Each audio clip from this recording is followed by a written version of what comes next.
तो प्रेयर करते हैं। निशक्ति हमें दे न दाता।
इक्वेशन सॉल्व करते हैं, चलो।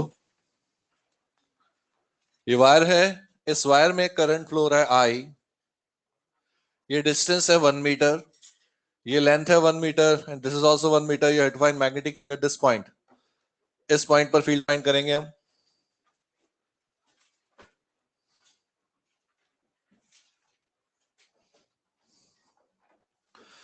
लास्ट लेक्चर में हम बात कर चुके हैं। First step draw the perpendicular, second step join the end point. बात हो चुकी है ना?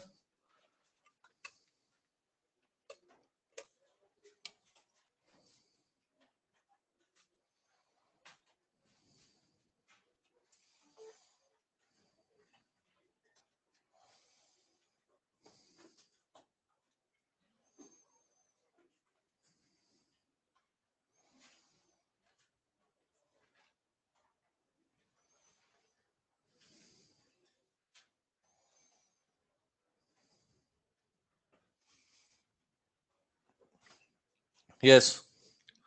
देखिए, हम सब जानते हैं जो फॉर्मूला है वो क्या है। B is equal to mu not I by 4 pi d sine theta 1 plus sine theta 2।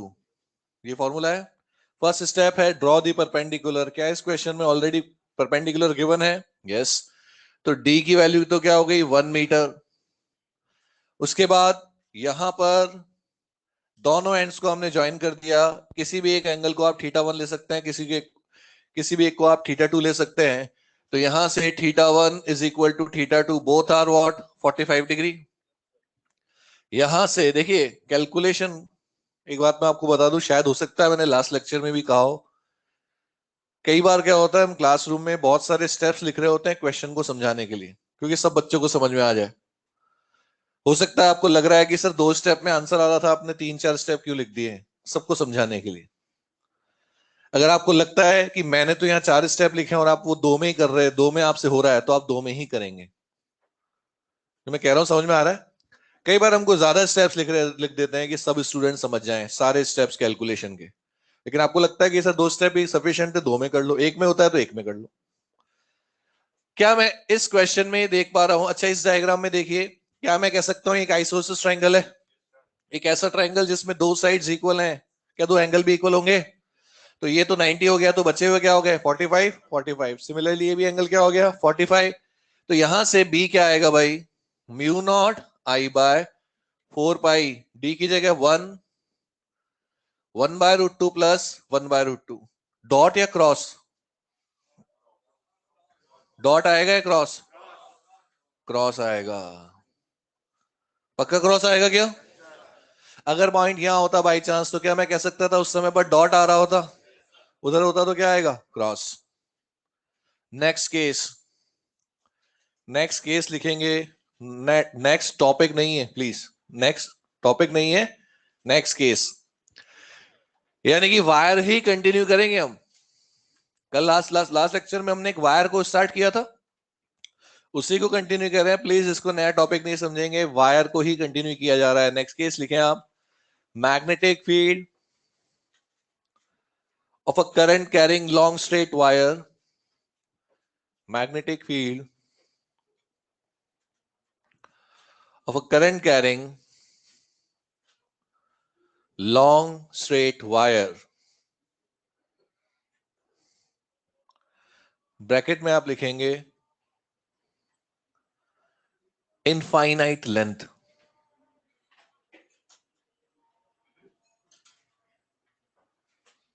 ये आवाज के बाहर से आ रही है क्या?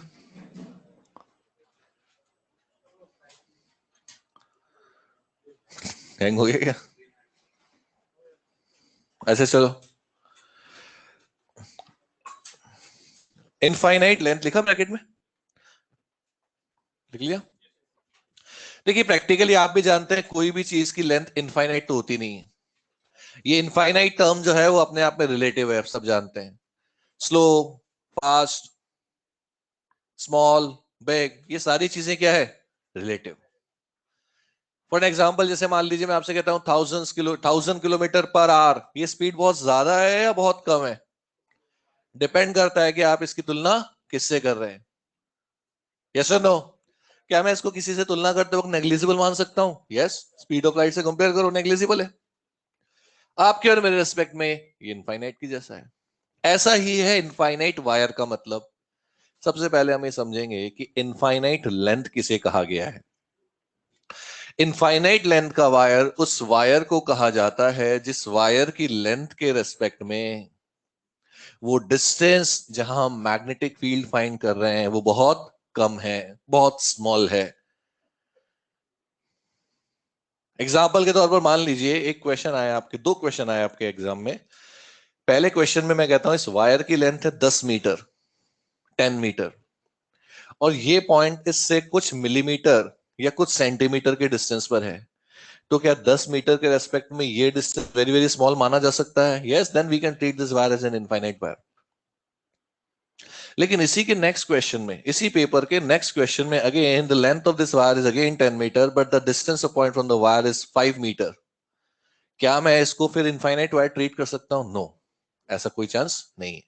तो सबसे पहले आप तो इनफाइनाइट का मतलब समझ चुके हैं, लेंथ के रेस्पेक्ट में डिस्टेंस बहुत कम है। अब दूसरी इंपॉर्टेंट बात, क्वेश्चन को पढ़कर कैसे पहचाने कि क्वेश्चन फ्रेमर हमसे इनफाइनाइट कहना चाहता है। तो भैया पहली बात तो ये है, वो सीधे सीधे आपसे कह देगा, सीधे सीधे कह देगा that current is flowing in a long wire.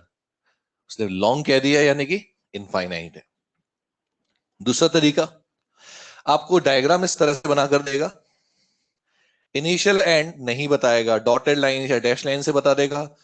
दूसरा एंड भी अननोन, डॉटेड लाइन या डैश लाइन से बता देगा। कहां से स्टार्ट हुआ हम नहीं जानते, कहां तक गया हम नहीं जानते। या कभी कभी सिर्फ एक वायर बनाकर दे दिया, ना इसके एंड्स बताए ना इसकी लेंथ बताई, तो मजबूरी में इसको लॉन्ग मानना ही पड़ेगा। जैसे इस क्वेश्चन में तो मैंने आपको सब कुछ बताया था, तो क्या क्वेश्चन में पढ़कर लॉन्ग इनफाइनाइट वायर को समझ जाओगे? अब इसको सॉल्व करने का तरीका क्या है? वही तरीका है जो हमने लास्ट लेक्चर में बात किया था। फर्स्ट स्टेप बोलेंगे draw the perpendicular, second join the and point. क्या आपको पता है अगर ये एंड यहां होता, क्या हम इसको इस तरह से ज्वाइन कर देते? अगर एंड यहां होता क्या हम इसको इस तरह से ज्वाइन कर देते? लेकिन मैं तो ये देख रहा हूं कि ये जो है वो इनफाइनाइट तक जा रहा है। क्या एंगल बढ़ता जा रहा है क्या? अगर छोटा होता तो हो सकता है 30, 40, 50, 60, 70। इनफाइनाइट पर जाने के कारण ये हो जाएगा लगभग 90 डिग्री। आप कहेंगे सर एग्जैक्ट 90 नहीं होता है, मैंने कहा ठीक है 89.999 तो माना जा सकता है, उसी को मैंने क्या मान लिया 90। सिमिलरली इस तरह एंड भी क्या हो गया 90 डिग्री। आप लिख सकते हैं θ1 θ2 both are 90 degree and b is equal to mu not I by 2 pi d. ये रिजल्ट डायरेक्ट यूज करना है। आगे चलकर आपके किसी भी क्वेश्चन के अंदर लॉन्ग या इनफाइनाइट वायर आ जाए बच्चों, तो आपको देखिए ये दोनों स्टेप्स नहीं लिखने हैं, नई डायग्राम बनाना है। सब दिमाग में सॉल्व होना चाहिए। आपको पता है लॉन्ग वायर है, सीधे उठाकर आंसर लिख देंगे वी nought I by 2 pi D. ठीक है, कोई डायग्राम वायग्राम नहीं बनेगा, आगे चलकर लिख लो।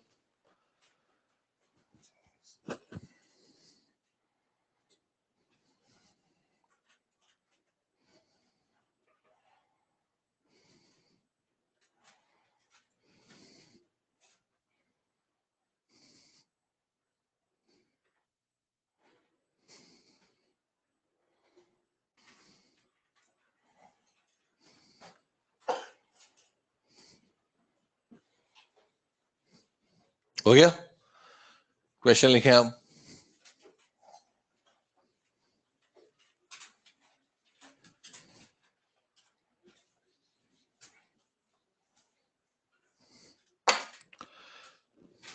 एक वायर है 5 एम्पियर करंट है, एक दूसरा वायर है 10 एम्पियर करंट।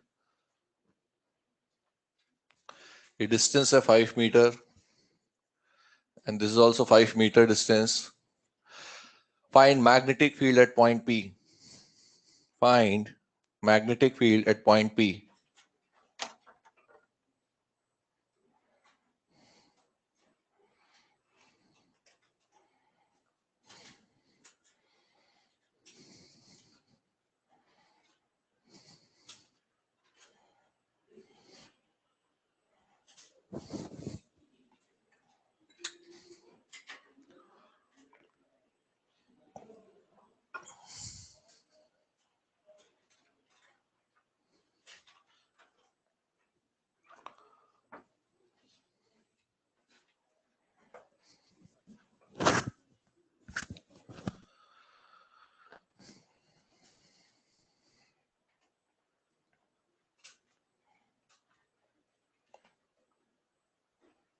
हो गया, क्या आंसर आ रहा है इसका? Pi by 4 mu nought by pi हो जाएगा ना। देखिए इस क्वेश्चन की अगर हम बात करें, अच्छा एक बात बताएं, क्या इस क्वेश्चन के अंदर मैंने आपसे मैग्नेटिक फील्ड का डायरेक्शन पूछा है क्या? बोलिए। मैंने आपसे मैग्नेटिक फील्ड का कोई डायरेक्शन नहीं पूछा है, लेकिन आप एक बात जानते हैं बिना डायरेक्शन के ये क्वेश्चन सॉल्व हो ही नहीं सकता, और अगर बाई चांस हो गया है तो तरीका गलत है। क्योंकि जानते हैं आप, जब तक आपको ये नहीं पता होगा कि इन दोनों वायर्स के कारण मैग्नेटिक फील्ड का डायरेक्शन क्या है, तब तक आप ये तय नहीं कर पाएंगे कि इन्हें ऐड करना है या सब्ट्रैक्ट करना है या क्या करना है इनके साथ। चलो एक बार देख लेते हैं। ये है wire number 1 and this is wire number 2। अगर मैं आपसे पूछता हूं इस वायर 1 के कारण यहां मैग्नेटिक फील्ड का डायरेक्शन क्या है, क्या आएगा मैग्नेटिक फील्ड का direction? Inwards cross, very good. और सेकंड वाले के कारण भी आप देखेंगे मैग्नेटिक फील्ड का डायरेक्शन क्रॉस। लास्ट लेक्चर में पाम रूल पढ़ा हमने, ये थंब ये फिंगर पाम कहां गया? इनवर्ड। ये थंब ये फिंगर पाम कहां गया? इनवर्ड। यानी कि दोनों के कारण ही मैग्नेटिक फील्ड का जो डायरेक्शन आ रहा है वो क्या आ रहा है? Inward. Magnetic field vector quantity है स्केलर? वेक्टर। क्या वेक्टर, दो वेक्टर सेम डायरेक्शन में है क्या डायरेक्ट ऐड कर दें? ऑपोजिट होते तो क्या सब्ट्रैक्ट कर देते? यहां मुझे लिख देना चाहिए b is equal to B1 plus B2। तो देखिए b क्या आएगा? B1 plus B2। यहां पर इस वायर के कारण यहां मैग्नेटिक फील्ड हम निकालेंगे mu naught I by 2 pi D. तो यह आएगा म्यू नॉट आई की जगह 5 अपॉन 2 पाई डी की जगह भी 5 या 10? 10, क्योंकि इस पॉइंट का इससे डिस्टेंस कितना है? 10। प्लस इस वायर के कारण यहां पर मैग्नेटिक फील्ड क्या आएगा? म्यू नॉट आई की जगह 10 अपॉन 2 पाई 5। क्योंकि डिस्टेंस कितना है 5, ये बना 1, ये बना 1/4, ऐड करोगे तो क्या 5/4 आ जाएगा, 5/4 mu nought by pi cross. और मुझे नहीं लगता इसमें किसी को कोई प्रॉब्लम होनी चाहिए। कितने लोगों का आंसर आ चुका था? और जब क्वेश्चन इजी हो तो कोशिश करें कम टाइम में भी आंसर निकालने की, ठीक है। अच्छा एक बात और जानते हैं, अगर पॉइंट यहां होता तो मुझे इन दोनों के फील्ड को सबट्रैक्ट करना पड़ता। सही है गलत? अभी भी ऐड ही करना पड़ता। क्यों? अभी यहां पर दोनों के कारण डायरेक्शन क्या आ रहा है, डॉट। इसके लिए भी और इसके लिए भी बीच में होता तो मुझे क्या करना पड़ता, सबट्रैक्ट, क्योंकि एक के लिए क्रॉस आ रहा होता है, एक के लिए dot. Next question, same diagram दोबारा बनाएंगे।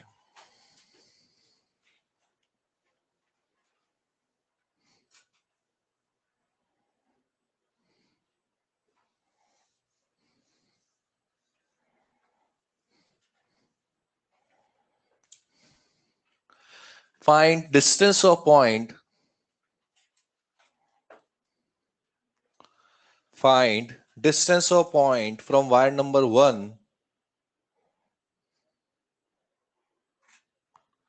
where magnetic field is 0. Where magnetic field is 0.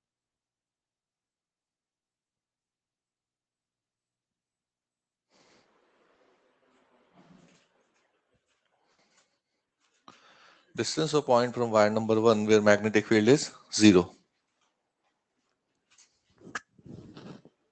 1 और 2 नंबर डाल रखे हैं मैंने।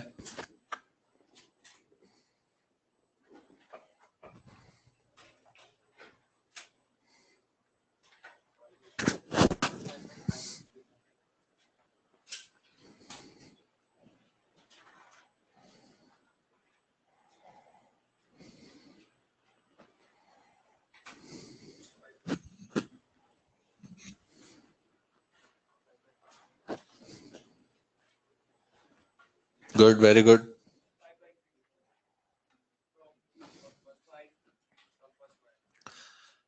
फर्स्ट वायर से तो पूछा है तो उससे बताया होगा ऑब्वियसली।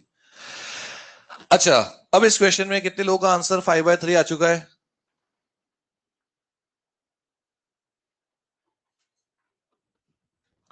जरा देखेंगे इधर। सबसे पहले तो इस तरह के क्वेश्चन में हमें ये चेक करना होता है, ठीक है, प्रैक्टिस के बाद डायरेक्ट देखते ही कर देंगे वो बात अलग है, लेकिन पहले इस तरह के क्वेश्चन में हमें ये चेक करना होता है कि ऐसा पॉइंट आखिर कहां मिल सकता है जहां मैग्नेटिक फील्ड क्या आ रहा हो, 0, और वो वही मिल सकता है जब दोनों के डायरेक्शन क्या आ रहा है, ऑपोजिट। अभी अभी हमने किया था, इस वायर के कारण, जल्दी जल्दी बताएंगे आप, इस वायर के कारण इस पॉइंट पर फील्ड क्रॉस, यहां भी क्रॉस, और इस वायर के कारण यहां डॉट। अब इस वायर के कारण यहां मैग्नेटिक फील्ड डॉट डॉट और इधर क्रॉस, ये क्रॉस B2, ये डॉट B2, ये डॉट B2। मेरा ये कहना है कि चाहे कुछ भी हो जाए इस क्वेश्चन में, तो इस वायर के इधर राइट में मैग्नेटिक फील्ड 0 हो ही नहीं सकता। क्यों नहीं हो सकता भला? क्योंकि दोनों का डायरेक्शन सेम है। क्या यहां 0 हो सकता है? नहीं, क्योंकि B1 और B2 दोनों का डायरेक्शन सेम है, ऐड होंगे तो 0 तो कैसे होगा? क्या बीच में 0 आने की संभावना है? यस। मेरा कहना यह है कि जस्ट इन दोनों के बिल्कुल मिड पॉइंट पर मैग्नेटिक फील्ड 0 होगा। मिड पॉइंट पर 0 नहीं होगा। वो कब होता? जब इन दोनों का करंट सेम होता। चलो फिर एक चीज और बताओ, माना ये मिड पॉइंट है, ऐसा पॉइंट जहां मैग्नेटिक फील्ड 0 होगा, वो इस मिड पॉइंट के लेफ्ट में आएगा या राइट में? लेफ्ट में। क्या आप ये कह रहे हैं, वेरी गुड, क्या आप ये कह रहे हैं कि छोटे वाले करंट के पास आएगा? किसके पास आएगा? छोटे वाले करंट के पास में। क्या इलेक्ट्रोस्टैटिक्स में इस तरह के क्वेश्चंस किए हमने? इलेक्ट्रोस्टैटिक्स में हमने लिखा ये Q1 और ये लिखा Q2, इनके बीच का डिस्टेंस R। आपसे पूछते हैं कि बताओ ऐसा पॉइंट जहां इलेक्ट्रिक फील्ड 0 है, क्या वो हमेशा छोटे वाले चार्ज के पास आता है? यस। देखिए, इन दोनों के बीच में इनफाइनाइट पॉइंट्स हैं, और इनफाइनाइट पॉइंट पर हर एक जगह पर एक क्रॉस है और एक डॉट है, लेकिन हर एक जगह पर आंसर 0 नहीं आएगा। 0 आंसर सिर्फ वहीं आएगा जहां मैग्नीट्यूड भी सेम हो। पूरे फिजिक्स में सबसे ज्यादा जिन कंसेप्ट पर क्वेश्चंस बनते हैं वो यहाँ ऐसे ही, वो यही कंसेप्ट होता है अलग अलग चैप्टर्स में कि दो वेक्टर एक दूसरे को सिर्फ और सिर्फ तभी बैलेंस कर सकते हैं जब दोनों का डायरेक्शन क्या हो, ऑपोजिट हो, मैग्नीट्यूड मस्ट बी सेम। क्या दोनों में से एक से काम चल जाएगा? Direction must be opposite and magnitude must be same. माना वो पॉइंट यहां है, अगर वो पॉइंट यहां है और इस वायर से इसका डिस्टेंस x है, देन डेफिनेटली इससे इसका डिस्टेंस क्या होगा? 5 माइनस एक्स। अच्छा, क्या ये बात समझानी है कि ये छोटे वाले चार्ज के, छोटे वाले करंट के पास ही क्यों आएगा? ऐसा क्वेश्चन ग्रेविटेशन में बनता है, ऐसा ही क्वेश्चन इलेक्ट्रोस्टैटिक्स में बनता है। ऐसा पॉइंट जहां फील्ड जीरो हो जाए, क्या वो छोटे वाले चार्ज या मास के पास ही आता था? देखिए, ये 5 एम्पियर वैसे ही बहुत कम है करंट, इसकी तुलना में कम है ना। अगर आप चाहते हैं कि 5 एम्पियर करंट का फील्ड 10 एम्पियर वाले करंट के फील्ड को कैंसिल कर दे, तो आपको इस 5 एम्पियर के नजदीक ही रहना पड़ेगा, क्योंकि इस बेचारा ये कमजोर है। अगर आप इससे और दूर चले जाएंगे तो इसका फील्ड और कम हो जाएगा और ये कभी भी इस स्थिति में नहीं होगा कि इससे लड़ सके। बोलिए। तो अगर आपको इसे हराना है तो ये कमजोर इंसान अपने घर के आसपास ही दादागिरी कर सकता है, बाहर तो पिटाई हो जाएगी इसकी। तो ये आसपास ही मैग्नेटिक फील्ड को कैंसिल कर सकता है। सोचो ये 5 एम्पियर करंट है, जैसे जैसे इससे दूर जाते जाएंगे क्या इसका फील्ड कमजोर होता जाएगा? ये इस स्थिति में रह ही नहीं सकता कि 10 एम्पियर के फील्ड को बैलेंस कर दे। तो ऐसे पॉइंट्स जहां रिजल्टेंट जीरो आ जाता है, रिजल्टेंट फील्ड जीरो आता है, वो हमेशा छोटे वाले चार्ज, छोटे वाले मास, छोटे वाले करंट के पास होते हैं। क्या मैं लिख सकता हूं इस पॉइंट पर for B net is equal to zero, B1 is equal to minus of B2? B1 is equal to what? Minus of B2। B1 की जगह, अच्छा मैग्नीट्यूड वाइज भी लिख दूं क्या? दोनों का डायरेक्शन तो अपोजिट और मैग्नीट्यूड क्या होना चाहिए? सेम। B1 और B2 बराबर। B1 की जगह म्यू नॉट, करंट कितना है? 5 अपॉन 2 पाई, डी की जगह क्या आ रहा है? x इज इक्वल टू, इसमें करंट कितना है भाई? म्यू नॉट, आई की जगह 10 अपॉन 2 पाई 5 माइनस एक्स। यहां से x की वैल्यू क्या आ जाएगी? 5/3 मीटर। अच्छा देखिए, इलेक्ट्रोस्टैटिक्स में जब हम क्वेश्चन सॉल्व करते हैं तो क्या वहां पर तो हमने इसके लिए एक फॉर्मूला ही बना रखा है क्या? क्या होता है? Root q r divided by root q two plus minus root q one. ऐसा हमने क्यों किया? पहली बात तो वो स्क्वायर का फॉर्मूला बनता है, कैलकुलेशन ज्यादा होती है, रूट में आंसर आता है, तो उसको हमने याद करना शुरू कर दिया। और उस क्वेश्चन के बनने के चांसेस भी थोड़े से ज्यादा रहते हैं। यहां आपको रटना नहीं है, आपको सॉल्व करना आना चाहिए, 2 स्टेप में आंसर आता है। कितने लोगों ने कर लिया था ये? एक बात और बता दें फिर जल्दी से, अगर इन दोनों में से किसी एक वायर में करंट का डायरेक्शन बदल दें, तब ऐसा पॉइंट जहां फील्ड जीरो होगा वो कहां आएगा? बीच में आएगा, साइड में आएगा, या तो इस तरफ या इस तरफ, इनमें से भी एक, छोटे वाले के पास। अगर यहां से डिस्टेंस x है तो यहां से 5 प्लस एक्स हो जाएगा। होगा या नहीं होगा? Next.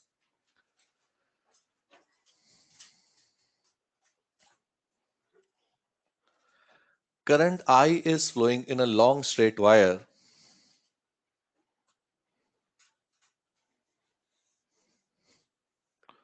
Current I is flowing in a long straight wire towards towards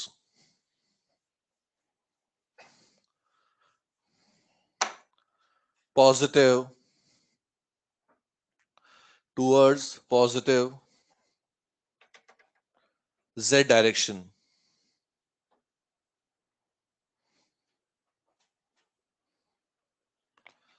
and this wire is passing from origin.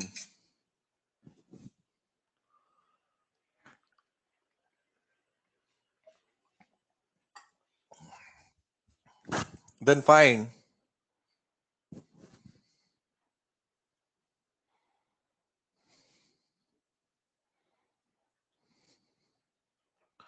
magnetic field at point x comma y.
और अगर मैग्नीट्यूड में आंसर आ गया तो कोशिश करें वेक्टर फॉर्म में भी आंसर आ जाए, डायरेक्शन भी आ जाए।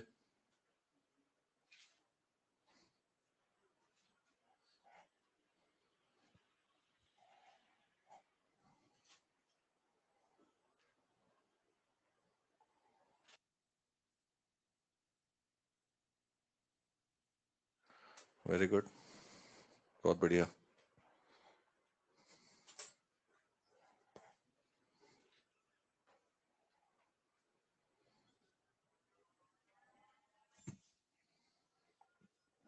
डायरेक्शन में निकालने की कोशिश करो।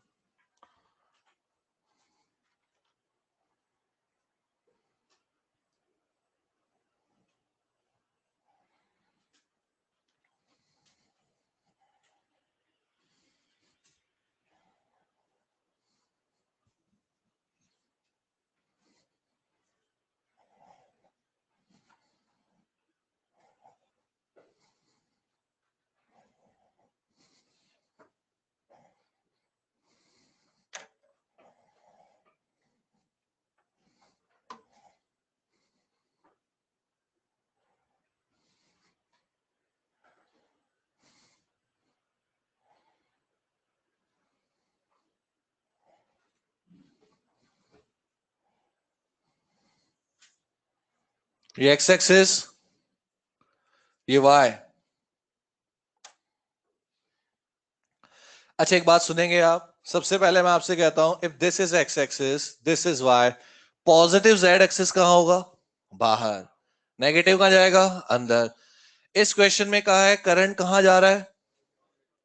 जेड डायरेक्शन में। लेकिन देखिए जेड तो जो भी बाहर आ रहा है वो पॉजिटिव जेड है, लेकिन जेड में भी जा रहा है और ओरिजिन से भी जा रहा है, ये लिखा हुआ है क्या इसमें? तो मैं कह सकता हूं वो वायर यहां है, करंट है आई। आप मुझे एक बात बताएं, क्या इस डायग्राम में आपको वो वायर नजर आ रहा है क्या जो मैंने इस क्वेश्चन में लिखवाया है? बोलिए। ऐसा भी हो सकता था क्वेश्चन नहीं लिखवाया जाता है, डायग्राम आ जाता सीधे। क्या इस डायग्राम में आपको एक इनफाइनाइट वायर नजर आ रहा है क्या? ये वायर इनफाइनाइट क्यों मान लू मैं? क्योंकि मुझे नहीं पता ये कहां से स्टार्ट हुआ है और कहां तक जा रहा है। बोलिए। अच्छा पॉइंट कहां है बताना तो जरा। पॉइंट है एक्स कॉमा वाई, इस जगह पर। अगर मान लीजिए पॉइंट होता माइनस एक्स कॉमा वाई तो क्या होता? यहां सेकंड क्वाड्रेंट में होता। अगर मैं कह देता माइनस एक्स माइनस वाई तो कहीं यहां हो सकता था। बोलिए। तो पॉइंट कहां है ये भी आपको ध्यान रखना है। अब थोड़ा सा चलते हैं, जल्दी जल्दी बताएंगे ये डिस्टेंस कितना है? बोलिए। ये डिस्टेंस, क्या ये लॉन्ग वायर है? लॉन्ग वायर का आंसर क्या? B is equal to mu not I by two pi D होता है। तो यहां से बी आ जाएगा mu not I by two pi D की जगह एक्स। एक्स आएगा क्या? वाई आएगा क्या? क्या ये डिस्टेंस आएगा क्या? ये डिस्टेंस क्या है? X square plus Y square का अंडर रूट। ये। अच्छा सुनेंगे जरा, अगर बाई चांस वायर ये होता तो शॉर्टेस्ट डिस्टेंस क्या होता? तो डिस्टेंस क्या लेते आप? एक्स। अगर वायर ये होता तो डिस्टेंस क्या लेते? वाई। लेकिन मेरा वायर तो ये है, तो डिस्टेंस आएगा ये।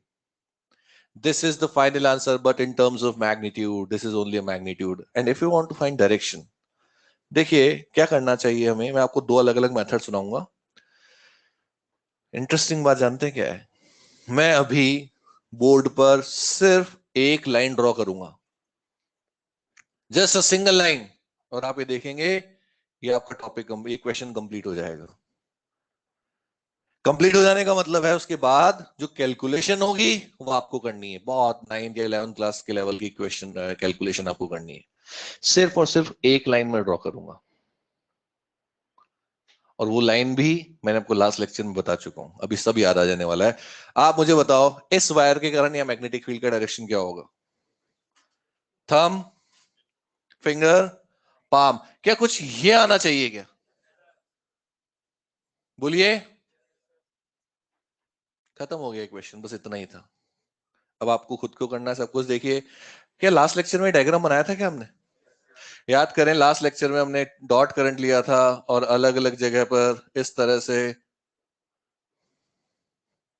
ये डायग्राम बनाया था। यही वाला तो केस है वो, ऐसे नो। अच्छा, अगर मान लो आपको सब कुछ याद है तो फिर जरा ये भी बताने ये एंगल क्या होगा, क्यों होगा?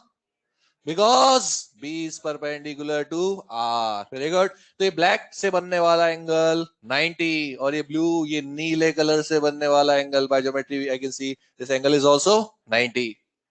कहानी खत्म। अगर आप इसे वेक्टर फॉर्म में लिखना चाहते हैं, क्या आप इसके किसी भी वेक्टर के कंपोनेंट कर सकते हैं? ये कोई मैग्नेटिक फील्ड का रोल है क्या इसमें? कोई रोल नहीं है। देखिए मैग्नेटिक फील्ड, प्लीज ईमानदारी सुनना, मैग्नेटिक फील्ड चैप्टर का रोल अब इसमें है ही नहीं, कोई रोल नहीं है मैग्नेटिक फील्ड का। अब सिंपल कैलकुलेशन है, क्या आप किसी भी वेक्टर के कंपोनेंट कर सकते हो, बस एंगल पता होना चाहिए। एंगल पता करने के लिए एक काम करते हैं, मैंने इस एंगल को लिख दिया फाई। क्या लिख दिया? फाई। और ये मेरी मर्जी है, फाई डेल्टा थीटा कुछ भी नाम रखें, क्या फर्क पड़ता है। और जरूरी नहीं कि मैं इस एंगल को नाम दूं, किसी भी एंगल से मैं क्वेश्चन को स्टार्ट कर रहा हूं। We have to just start the question, हमें सिर्फ और सिर्फ क्वेश्चन को स्टार्ट करना है, कहीं से भी करो। अगर ये फाई है, ये भी, क्यों भैया, क्यों भैया, ऑल्टरनेट एंगल है। ये पूरा एंगल क्या है, तो ये क्या हुआ, और ये भी तो पूरा 90 है, तो ये क्या हो गया, फाई। ये बी है तो ये होगा B cos phi j cap. जे कैप क्यों? वाई डायरेक्शन में है। ये क्या है, B sine phi minus i cap. क्यों? माइनस आई डायरेक्शन में है। क्या आपको पता है कि हम किसी भी वेक्टर को आसान बनाने के लिए क्या उसको उसके कंपोनेंट्स में तोड़ सकते हैं? यस। तो क्या जरूरत पड़ने पर कंपोनेंट्स को मिलाकर एक वेक्टर भी तैयार कर सकते हैं? यस। तो अगर मुझे लिखना चाहिए, लिखना है बी, तो मैं इन दोनों को ऐड कर दूंगा। क्या बन जाएगा ये, b cos phi j cap plus b sine phi minus i cap. Yes और नो? बस कर लो। यहां से बी क्या आ जाएगा, कॉमन आ जाएगा, अंदर कॉस बचेगा, साइन परपेंडिकुलर अपॉन हाइपोटेनस क्या बनेगा, साइन बेस अपॉन हाइपोटेनस क्या बनेगा, कॉस। करो जल्दी से, इसको डायग्राम बनाओ।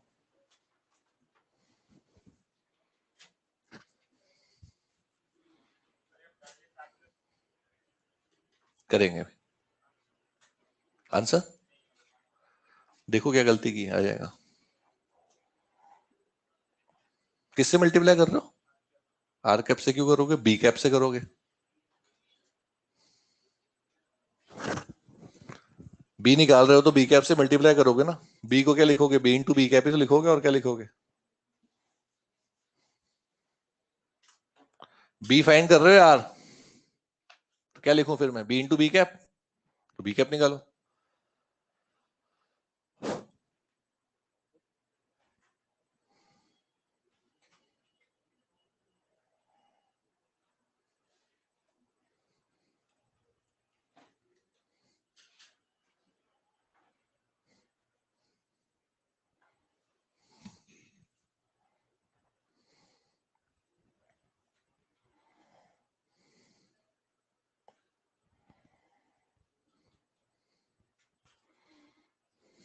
अब जरा देखिए इधर, कर लो कैलकुलेशन खुद। यहां से मैंने बी कॉमन ले लिया, अंदर क्या बचेगा, cos phi j cap minus sine phi आई कैप। कैलकुलेशन है, आपको बिना देखे करनी चाहिए।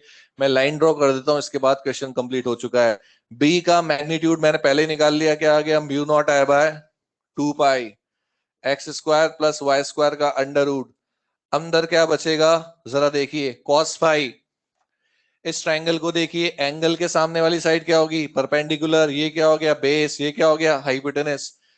कॉस की जगह क्या लिखूं, बी बाय एच। बी क्या है, X upon X square plus Y square का under root J cap minus Y upon, क्योंकि फिर क्या निकालना है, साइन पी अपॉन एच और i cap. This is the final answer.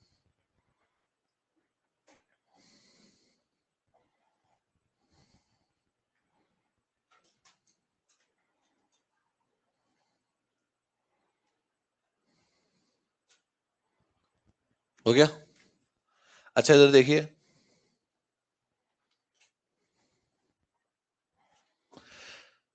चलो लिखते रहे, बाकी लोग हम सब मिलकर क्या करेंगे, मतलब रफ में इसको दोबारा से सॉल्व करेंगे। ठीक है, 2 मिनट का टाइम, 2 मिनट का काम है। देखना बच्चों, ये है एक्स एक्सेस, ये है वाई एक्सेस। करंट कहाँ आ रहा है? आउटवर्ड। इस पॉइंट पर मुझे क्या फाइंड करना है? Magnetic field.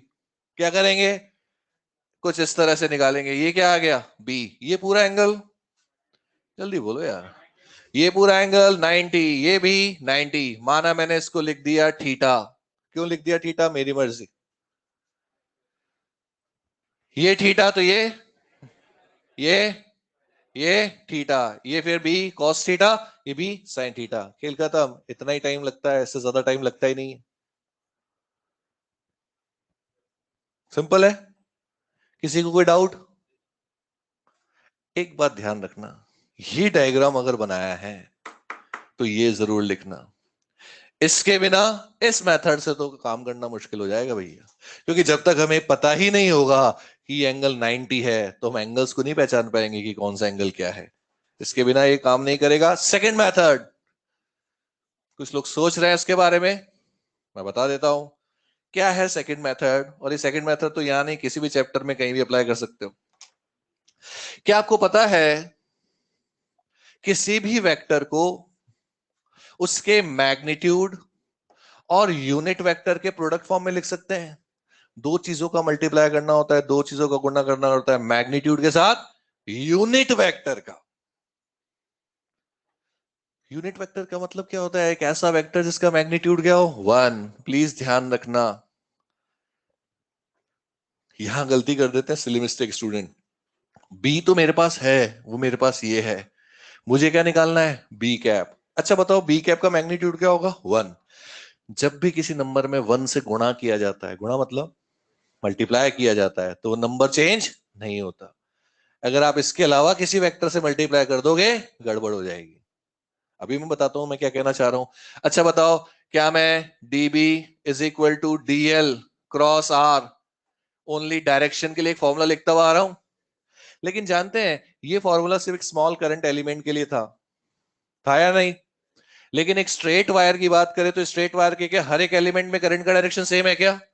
इसलिए आप लगा सकते हैं बड़े आराम से। स्ट्रेट वायर है मेरे पास। ये डीएल की जगह क्या लिखूं, जल्दी बताओ?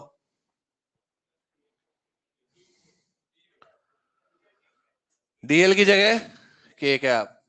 आर की जगह क्या लिखूं? Direction of R is always from wire to point. Wire to point, this is the wire 0 0 यहां से, और ये आ गया पॉइंट। क्या लिखूं इसको?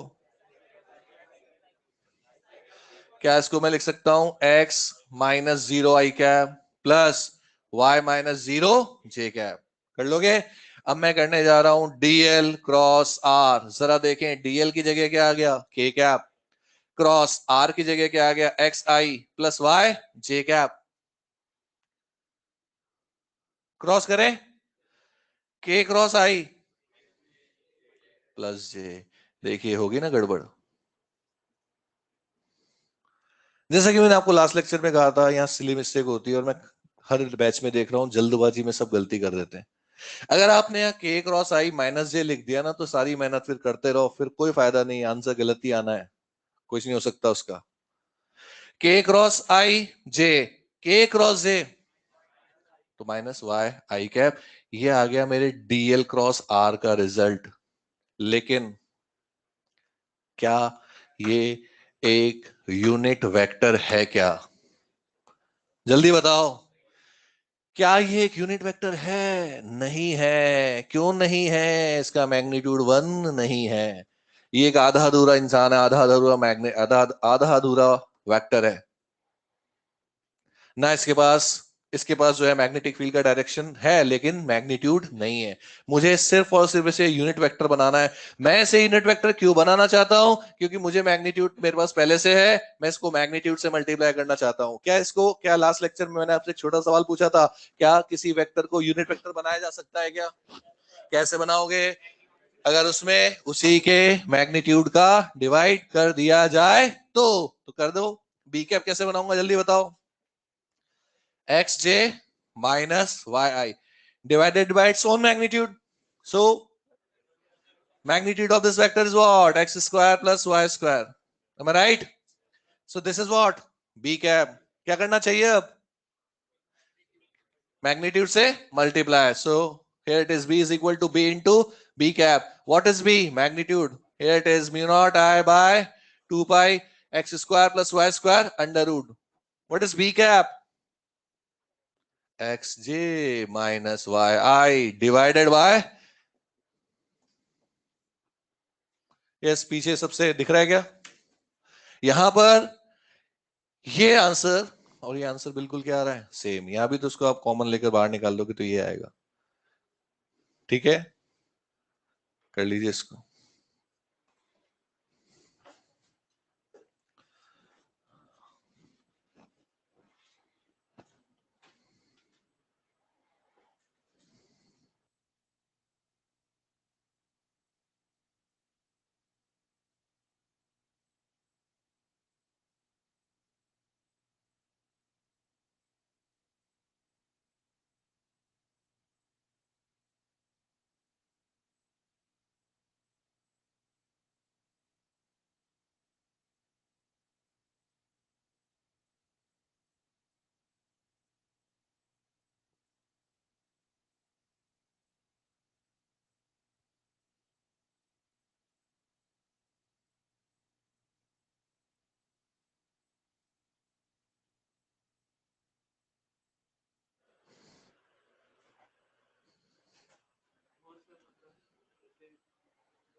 डाउट है? अगर मान लो बाई चांस किसी को क्रॉस प्रोडक्ट में डाउट हो, क्रॉस प्रोडक्ट में, तो क्लास के बाहर आप डिस्कस कर सकते हैं काउंटर में मुझसे. कई बार होती है सिली मिस्टेक्स आ रही होती है, इसलिए डाउट्स आ रहे होते हैं. कोई दिक्कत हो ना तो बाहर क्लास से आप मुझसे पूछ सकते हैं. और अगर सही है तो फिर अच्छी बात है, कोई दिक्कत ही नहीं है. अब जरा एक बात सुनेंगे आप. चलो इसको हम डायरेक्ट सॉल्व करने की भी कोशिश करते हैं, डायरेक्ट डायग्राम से भी समझने की कोशिश करते हैं. क्या आपको पता है, लास्ट लेक्चर अगर याद हो तो, यहां मैग्नेटिक करंट का डायरेक्शन क्या है? के कैप. करंट का डायरेक्शन क्या है? के कैप. और हम जानते हैं कि मैग्नेटिक फील्ड को हमेशा करंट के क्या आना चाहिए? परपेंडिकुलर. अगर करंट का डायरेक्शन प्योर के कैप है, आंसर में कोई के कैप की टर्म नहीं आएगी. क्या देखो, क्या कोई के कैप की टर्म आ रही है? क्या नहीं आ रही? चलो मान लो आज हमने इस क्वेश्चन को देखा होता, चार में से एक ऑप्शन ऐसा होता जिसमें के कैप आ रहा होता. चार में से एक ऑप्शन ऐसा हो रहा होता जिसमें के कैप आ रहा होता, क्या हम उसको सीधे सीधे कैंसिल कर देते? ठीक है, तीन तो अभी भी बचे, सॉल्व तो करना पड़ेगा. अच्छा, एक शॉर्ट ट्रिक बताता हूं मैं आपको. मान लीजिए इस क्वेश्चन में मैंने सब कुछ सेम क्वेश्चन लिखवाया आपको, बिल्कुल यही क्वेश्चन है, लेकिन एंड में मैंने आपसे कहा find magnetic field at point -3,4. कहां होगा पॉइंट? क्या वो पॉइंट यहां होगा? यानी कि -x,y. यही तो है ना, -3,4. ये आ जाएगा. अब क्या होगा, जब भी इस तरह के क्वेश्चन आपके सामने एग्जाम में आते हैं तो आपको क्या होता है, आपको क्या करना है, इनको पूरा सॉल्व करना तो आता है, लेकिन सॉल्व करने से पहले एक सेकंड के लिए रुकें और डायरेक्शन चेक कर लें. ठीक है ना? हो सकता है, बहुत ज्यादा चांसेस बात के कि हमारा आंसर डायरेक्ट ही आ जाए. आप एक बार बताएं, इस वायर के कारण यहां मैग्नेटिक फील्ड का डायरेक्शन क्या आएगा? क्या कुछ ये आएगा क्या? बोलिए. मैं आपसे कह रहा हूं कि अगर मान लीजिए पॉइंट यहां है, तो क्या इस वायर के कारण मैग्नेटिक फील्ड का डायरेक्शन ये आएगा क्या? और अगर मैग्नेटिक फील्ड का डायरेक्शन ये आएगा, तो आपको ये भी पता है कि एंड में जाकर आप इसके कंपोनेंट्स भी करोगे. अगर आप इसके कंपोनेंट्स करोगे तो डेफिनेटली क्या एक कंपोनेंट नीचे की तरफ और एक कंपोनेंट इस तरफ आएगा. इस तरफ वाला क्या माइनस आई कैप और इस तरफ वाला माइनस जे कैप होगा. यानी कि क्वेश्चन को लिखने के साथ ही 10 सेकंड के अंदर मुझे ये पता लग चुका है कि आंसर चाहे कुछ भी आए, लेकिन उसके अंदर आई और जे, आंसर में, फाइनल आंसर में आई और जे क्या होंगे? नेगेटिव होंगे. और मैंने क्या किया उस क्वेश्चन के लिए, ये जो भी डिस्कस हो रहा है इस क्वेश्चन के लिए, जब मैंने इस ऑप्शन को देखा, इस ऑप्शन को मैंने क्रॉस मार दिया, ये आंसर नहीं हो सकता. क्यों नहीं हो सकता आंसर? ये क्यों नहीं हो सकता? क्योंकि इसमें दोनों नेगेटिव नहीं है. कम नहीं, बहुत ज्यादा चांसेस इस बात के हैं, बहुत ज्यादा चांसेस बात के हैं कि आपने चारों ऑप्शंस देखे, चारों ऑप्शंस में से एक ही ऑप्शन ऐसा था जिसमें आई और जे नेगेटिव आ रहे थे, फिर क्वेश्चन को सॉल्व नहीं करना है, फिर सीधे टिक करके आगे निकल जाना है। हाँ, अगर मान लीजिए एक से ज्यादा होते तो सॉल्व कर रहे होते। यही बस समझ में। अच्छा मान लो अगर पॉइंट होता -x, -y, यहां होता क्या? यहां होता क्या? इस पॉइंट पर मैग्नेटिक फील्ड का डायरेक्शन ये आ रहा होता? क्या इसके दो कंपोनेंट्स करते तो एक कंपोनेंट इस तरफ और एक इस तरफ आ रहा होता? आई क्या होता? पॉजिटिव पॉजिटिव, जे क्या होता? नेगेटिव। क्या आपको ये गारंटी के साथ आप कह सकते थे आंसर चाहे जो भी आए पॉजिटिव आएगा और जे क्या आएगा? नेगेटिव। तो एडवाइस है ये, आपको क्या करना आता है ये इंपॉर्टेंट नहीं है, जरूरत है या नहीं उस बात की वो इंपॉर्टेंट है। क्या पता आपका आंसर डायरेक्ट ही आ जाए और इतना सब कुछ लिखने की जरूरत ही नहीं पड़े। तो ट्राई कर सकते हैं, डायरेक्शन चेक करो, ऑप्शंस अगर एक ही मैच हो रहा है तो बड़े आराम से टिक करके आगे जा सकते हैं। यस और नो? कोई डाउट है क्या? चलो आगे।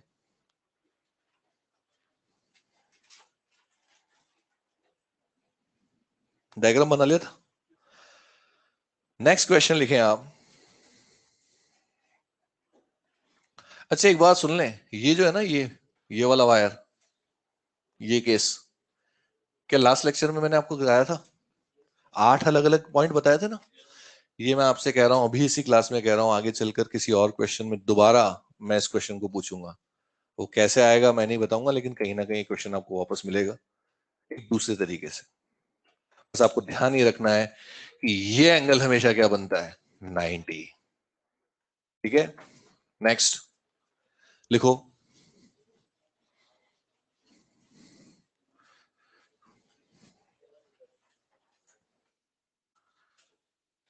पहले क्वेश्चन देखते हैं क्या है।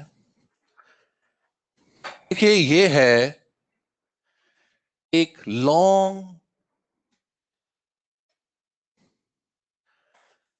Sheet of metal, infinite length है इसकी, कहां से स्टार्ट हुई? इनफाइनाइट।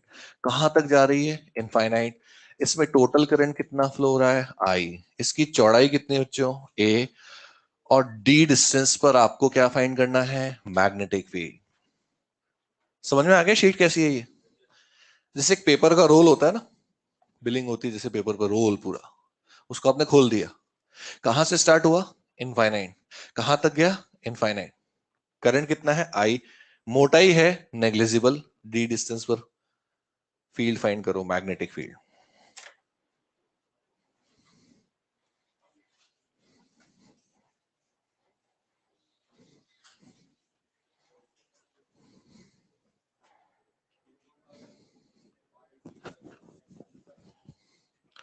करो करो, सॉल्व करो। जिन लोगों ने कर लिया अच्छी बात है, बाकी लोग भी करते रहे।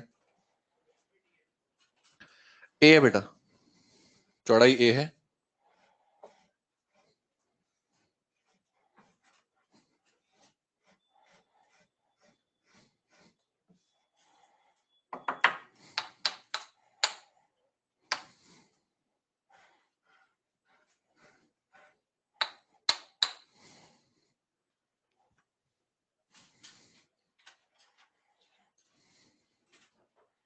डायग्राम बना लो, डायग्राम हटाने वाला हूं मैं एक बार।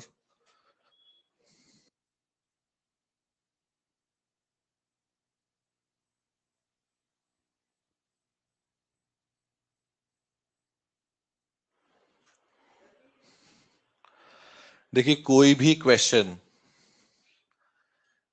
इस तरह से सॉल्व नहीं करोगे कि मुझे याद है, मेमोरी बेस पर कोई क्वेश्चन सॉल्व नहीं करोगे फिजिक्स में। आप सब लोग कहीं ना कहीं पहले पढ़ चुके हैं हम यहाँ पर। आप ये मानकर चलें 80-90% क्वेश्चंस आपको वही मिलेंगे जो कहीं ना कहीं आपने पहले सॉल्व कर रखे होंगे। 2-4 महीने में कोई पूरा सिलेबस नहीं बदल जाता। लेकिन आप किसी भी क्वेश्चन को ये सोचकर सॉल्व नहीं करोगे अरे वो तो याद है, कुछ आधा अधूरा याद है, चलो लिखते चलते हैं। मैं देखता हूं कई बार स्टूडेंट सॉल्व कर रहे होते हैं, कारण नहीं पता होता कि क्या लिख रहे हैं, बस वो लिख रहे होते हैं क्योंकि मुझे याद है। ये तरीका गलत है। इस क्वेश्चन में बहुत ज्यादा देखने को मिलता है कि बस हम करते जाते हैं, स्टेप फॉलो करते जाते हैं, गलत तरीके से भी आंसर कई बार सही आ रहा होता है। वो तो सबसे गलत बात है। पूरा मिटा दो भैया।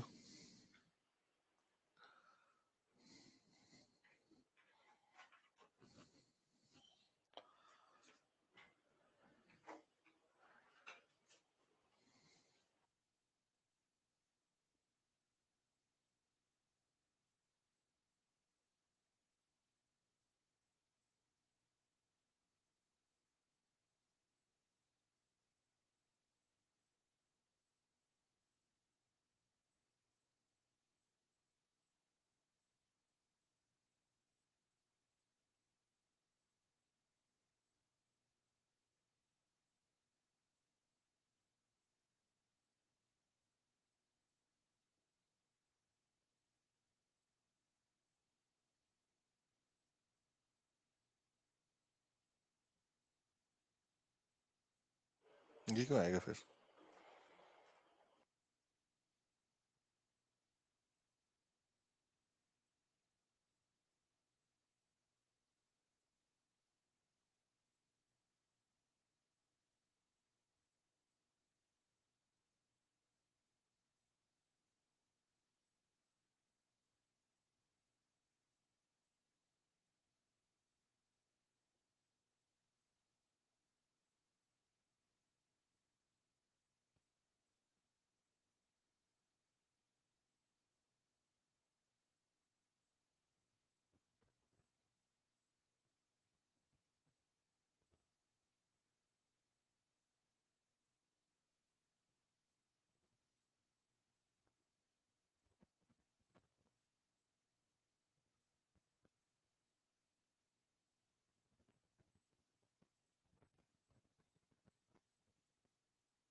कितने लोग आंसर आ गया?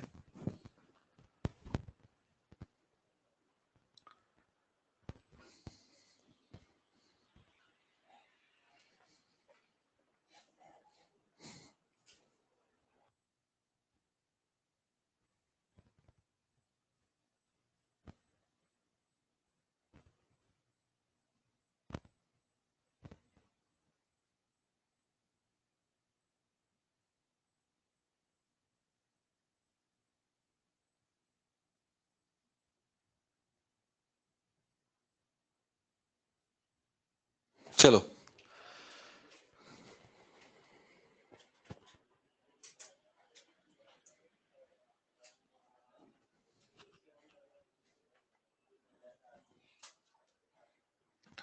चलो इस क्वेश्चन को सॉल्व करने के लिए क्या करते हैं।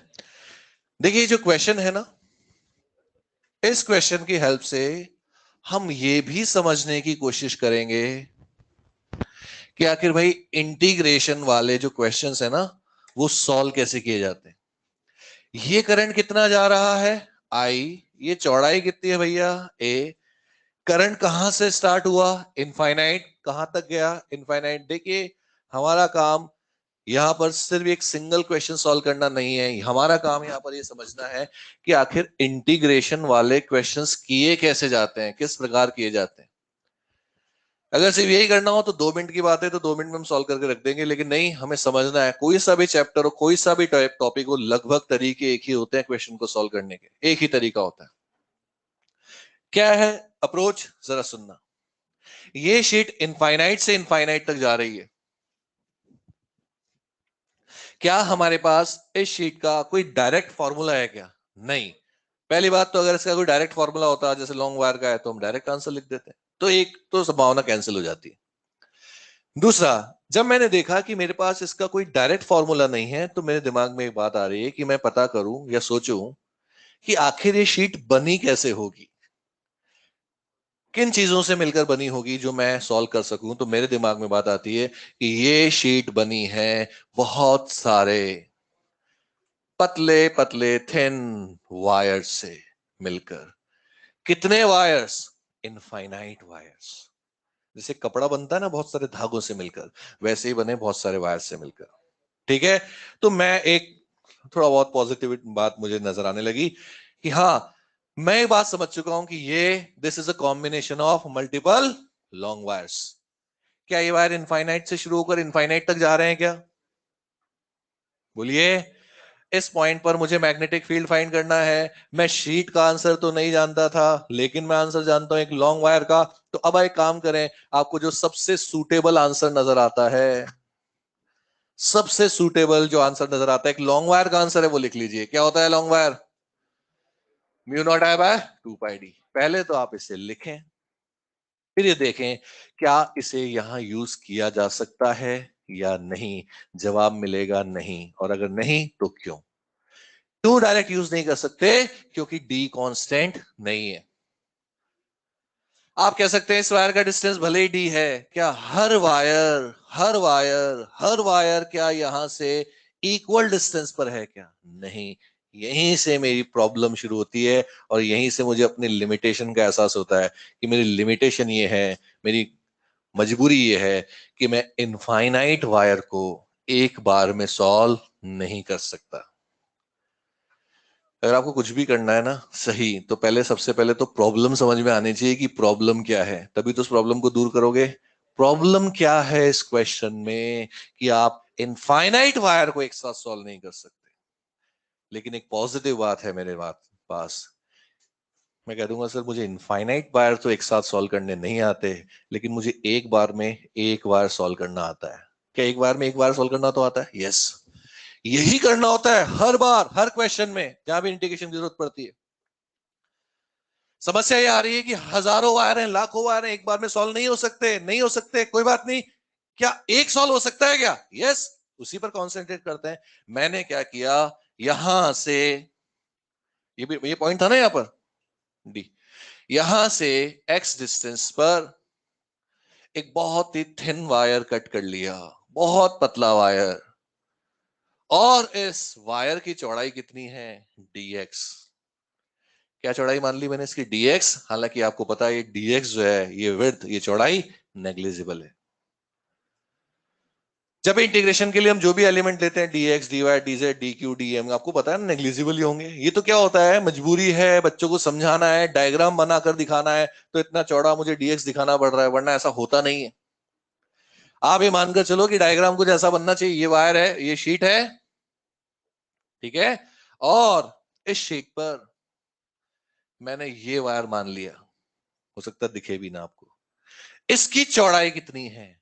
dx। बल्कि मैं कह रहा हूं इससे भी थिन है। इसकी चौड़ाई कितनी? dx। इसकी इस पॉइंट से दूरी कितनी? x। ये कहां से शुरू हुआ? इनफाइनाइट। कहां तक गया? इनफाइनाइट। बोलिए। तो यहां पर मैं कह सकता हूं एक इनफाइनाइट वायर का आंसर इस वायर का कहां से स्टार्ट हुआ, कहां तक गया? इनफाइनाइट। इसका आंसर मुझे पता है, mu not I by 2 pi x. क्या आंसर इसका? Mu naught I by 2 pi x. हालांकि इसमें एक और थोड़ी सी गलती है, वो बाद में बात करेंगे। आप मुझे बताओ, क्या ये इनफाइनाइट वायर का आंसर है, एक वायर का आंसर है? एक वायर का। अच्छा, इस पॉइंट से इस पहली ब्लू लाइन का डिस्टेंस अगर एक्स है, तो इस पॉइंट से इस दूसरे ब्लू लाइन का डिस्टेंस भी एक्स ही है। एक्स प्लस डी एक्स नहीं है, because D x is what? Negligible. क्या आपको पता है dx इतना छोटा है कि ऐड करने पर उसको आप बड़े आराम से नेग्लेक्ट कर सकते हैं। यही तो खासियत है, खूबसूरती है इंटीग्रेशन करने की। dx negligible. क्या मैं dx को मान सकता हूं 0.00001? नहीं, ये इससे भी पतला है। समझ में आ गई बात? आप ये मत देखें, इस डायग्राम से कई बार कंफ्यूजन होता है बच्चों को, डिस्टेंस ले रहे होते हैं कुछ नहीं। ये है वायर, इसका यहां से डिस्टेंस कितना है? x। कहां से स्टार्ट हुआ? इनफाइनाइट। कहां तक गया? इनफाइनाइट। इसमें एक छोटी सी गलती है। कितने लोग बताएंगे इसमें एक छोटी सी गलती क्या है? Very good. क्या गलती है? करंट। यहां मैं करंट आई नहीं लिख सकता बच्चों। क्यों नहीं लिख सकता? क्योंकि मैं जानता हूं कि ये सारा का सारा करंट आई तो यहां से जा रहा है, जा रहा है कि नहीं जा रहा है? अगर ये पूरा करंट यहां से आई जा रहा है, क्या इस हिस्से से आई का कुछ छोटा सा हिस्सा ही फ्लो हो रहा होगा क्या? छोटा सा पार्ट, छोटा सा हिस्सा। अगर मान लीजिए इस लाइन से 1 सेकेंड में 100 कूलम चार्ज क्रॉस करता है, तो इससे 100 करेगा, 100 का एक छोटा सा पार्ट, एक छोटा सा पार्ट। तो मुझे यहां आई नहीं लिखना चाहिए, मुझे यहां लिखना चाहिए डी आई या आई डैश या जो भी लिखो। मैं डी आई भी लिख सकता हूँ, आई डैश भी लिख सकता हूँ, इसमें कोई फर्क नहीं पड़ता, लिखना जो भी लिखो। ये समझ में आया क्या आप लोगों को? बस अब इस क्वेश्चन में कुछ बचा नहीं है वैसे। एक बार और बताऊं, जिन लोगों ने सही किया है, मैंने एक आध का ही देख पाया हूं, उन्होंने शायद ऐसे ही किया है। बोलिए, सो गए क्या? सो तो नहीं आता तुम बीच बीच में? इधर देखो, ये चौड़ाई कितनी है? ए, यूनिटरी मेथड सबको आता है। ए विड्थ में से कितना करंट आ रहा है? आई। यूनिट विड्थ में से क्या आएगा? आई अपॉन ए। ये चौड़ाई कितनी है? डीएक्स। डीएक्स में क्या आएगा? आई अपॉन ए गुणा डीएक्स। क्या वास्तव में आई डैश या डी आई की वैल्यू हो गई? इस वैल्यू को आप इसमें रख देना, तो देखिए डीबी क्या आएगा बच्चों? Mu not upon 2 pi x. अच्छा, आई डैश की जगह क्या लिखो, जल्दी बोलो? आई अपॉन ए इंटू डी एक्स। ऐसा करते हैं, इसको रीअरेंज कर लेते हैं, कांस्टेंट अलग कर लेते हैं, वेरिएबल अलग कर लेते हैं। तो यहां से DB is equal to what? Mu not I by 2 pi A D X upon X. Integrate कर देता हूं दोनों तरफ। डीबी का इंटीग्रेशन यहां तो 0 से बी तक बी हो जाएगा। इस एक्स की लिमिट क्या लू? एक्स की लिमिट डी से डी प्लस ए। अच्छा, सबसे पहला वायर किस दूरी पर? डी। सबसे आखिरी वायर डी प्लस ए, तो ये रहेगा डी, सॉरी, हाँ सॉरी, डी सही है, डी से डी प्लस ए। तो ये बी आ गया मेरे पास, mu not I by 2 pi a l n x. Limit कहां से कहां तक? डी से डी प्लस ए तक। लिमिट रखना सबको आता है, रख दोगे ना? This is the final answer. लिखो, और बात करेंगे इसके बारे में, और बातें करनी है अभी, जल्दी करो।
हो गया? अच्छा, किसी को कोई डाउट?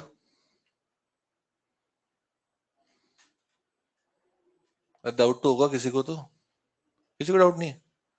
पूछ लो, वरना फिर मैं पूछूंगा। ये देखिए, लिमिट तो हम इस तरह से लेते हैं ना, अगर मान लो मैं इनफाइनाइट वायर रखे हुए हैं, सबसे पहला वायर कहां से स्टार्ट हो रहा है? डी दूरी से, और सबसे आखिरी वाला कहां जा रहा है? डी प्लस ए तक। अच्छा सुने इधर, जब भी आपको इंटीग्रेशन का क्वेश्चन करना है, आपको लिमिटेशन पता होनी चाहिए कि भाई क्या नहीं कर सकते थे, प्रॉब्लम कहां आ रही है।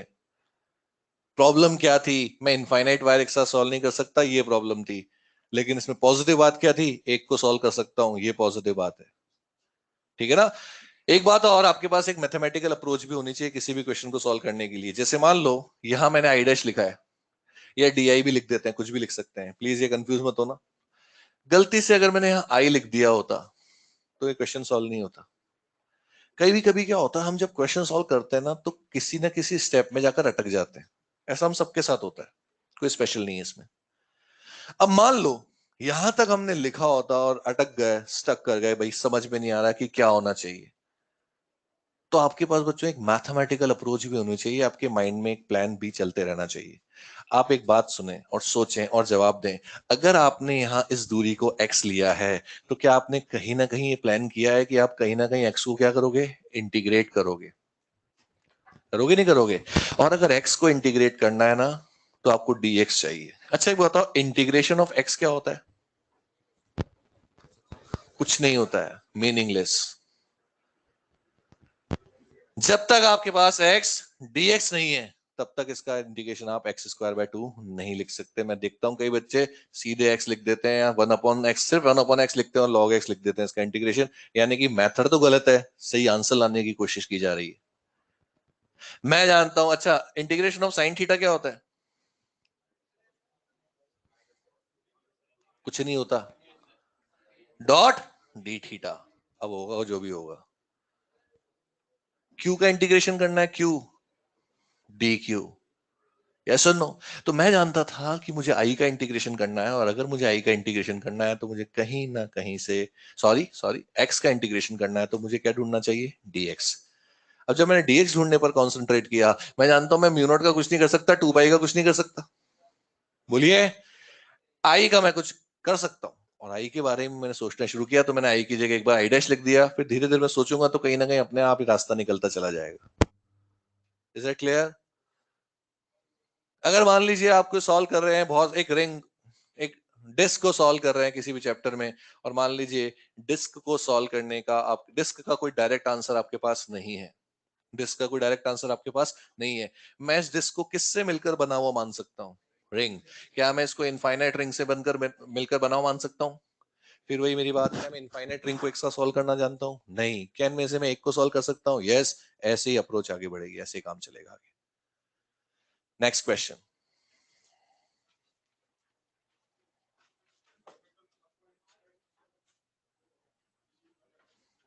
बैठो, देखो मैं तुम्हें इस सवाल का भी जवाब मिल जाएगा, ठीक है?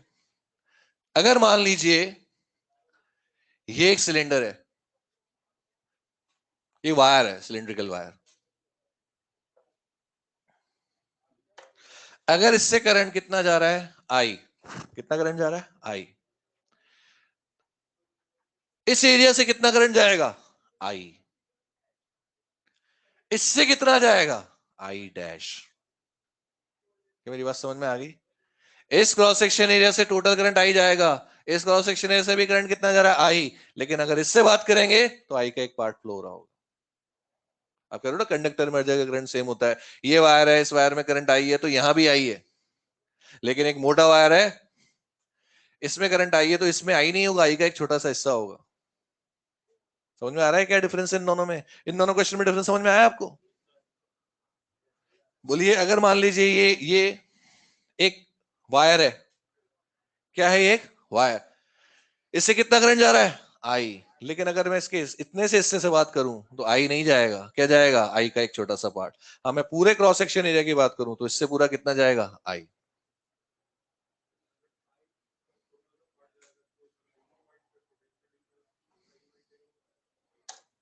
कहां पर, किसके अक्रॉस?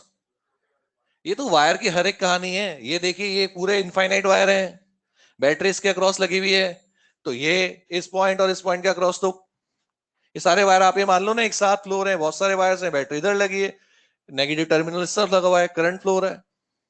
ये तो हर वायर की कहानी है।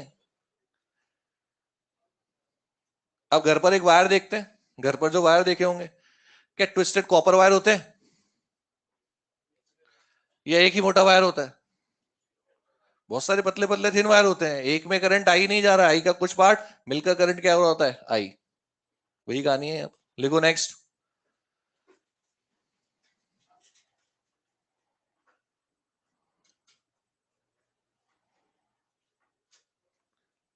मैंने ये वो जो कहा कि पतले पतले वायर, समझ में आया? कभी आप किसी वायर को छीलें, छीलना समझते ना? छीलना तो समझते होंगे, क्या होता है छीलना? जो भी है समझ गया तुम लोग, है ना? आगे करो। नेक्स्ट। 90 एम्पियर करंट, नहीं नहीं नहीं नहीं, ये नहीं क्वेश्चन। नेक्स्ट क्वेश्चन लिखें आप। Current I is flowing into long straight parallel wires.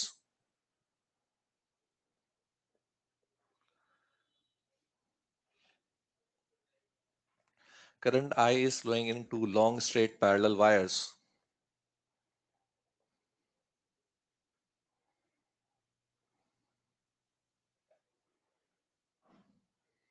in opposite direction.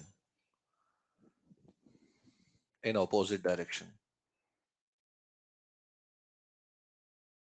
And distance between these wires is 2a. Distance between these wires is 2a.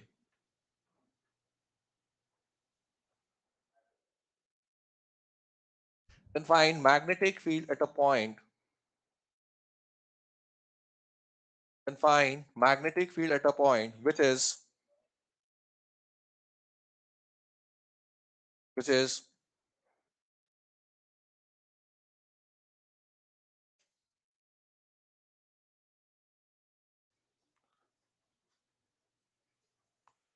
r distance away from both wire.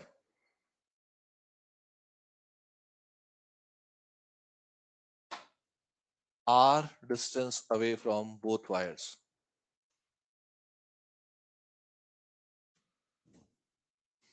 Where R is not equal to A. Where R is not equal to A.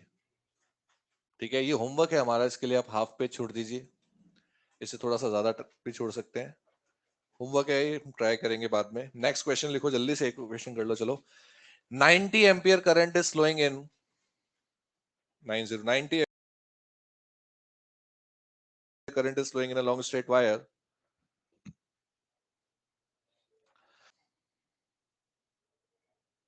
from east west.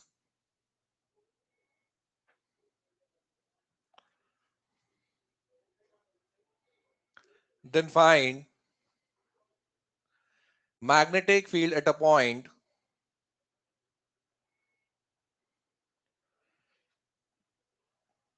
which is 1.5 meter below the wire.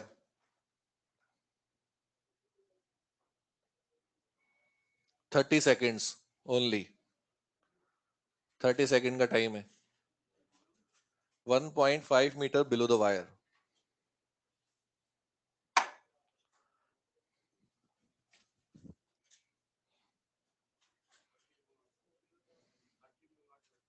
ठीक है, इसमें minute की value भी रख दो। अब तो जब सब नंबर्स दिए जाए ना तो फिर मिनट की वैल्यूज भी रख दें आप। 30 सेकंड में ये करें आप। डायरेक्शन के साथ बताएं इस क्वेश्चन में। डायरेक्शन भी आएगा ना?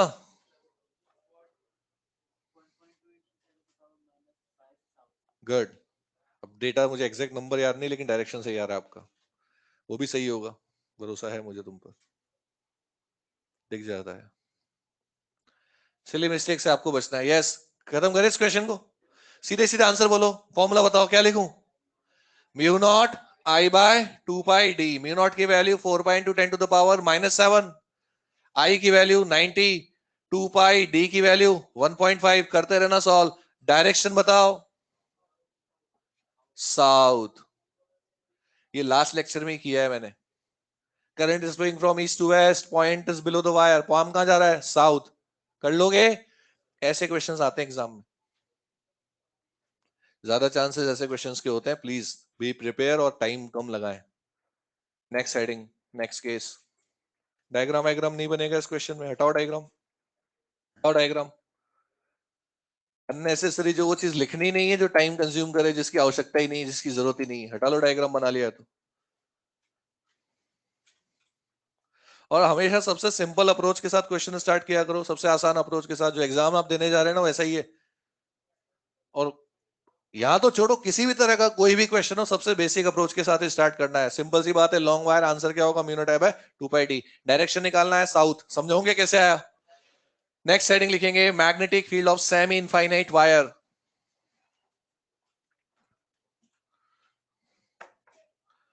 Magnetic field of semi infinite wire.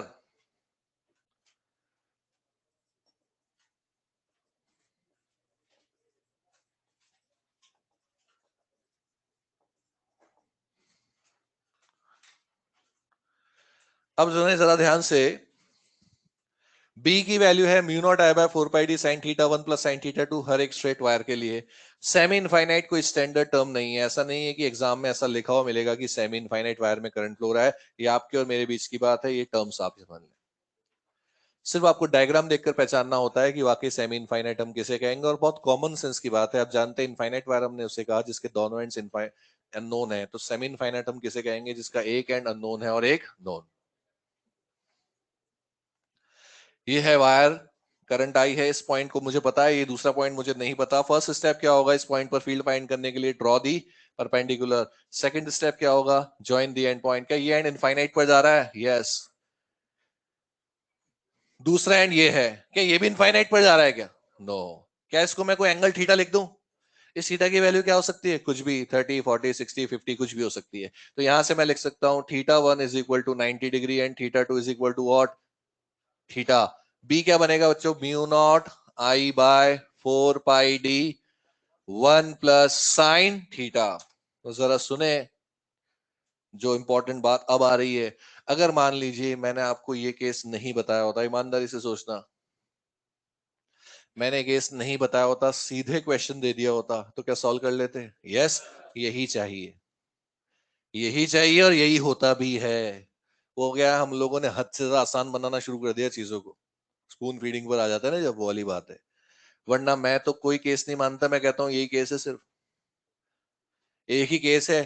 पिछले वाले में 90 90 था, क्या हर एक क्वेश्चन में हम एंगल नहीं बदल सकते? क्या बदल सकते हैं। इस बार एक 90 और एक कुछ और एंगल है, नेक्स्ट में और बना देंगे। तो भले ही मैं आपको नेक्स्ट केस के तौर पर लिखवा रहा हूं, लेकिन दिमाग में एग्जाम में होना चाहिए यही केस है, सब हो जाता सॉल्व। क्वेश्चन लिखो जल्दी, ये लिखो और एक क्वेश्चन सॉल्व करोगे आप।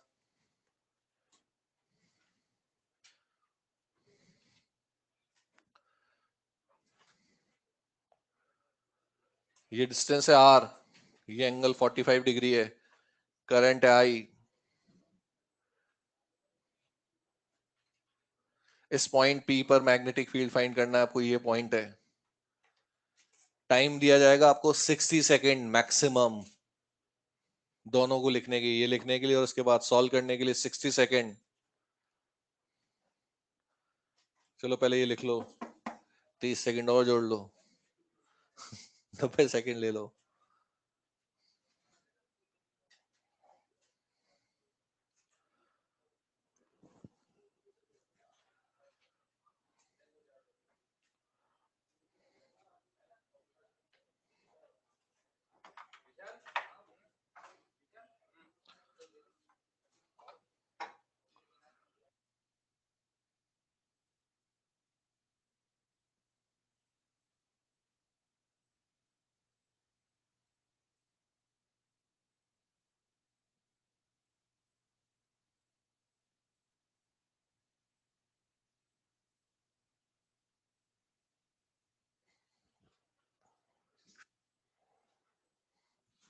हो गया?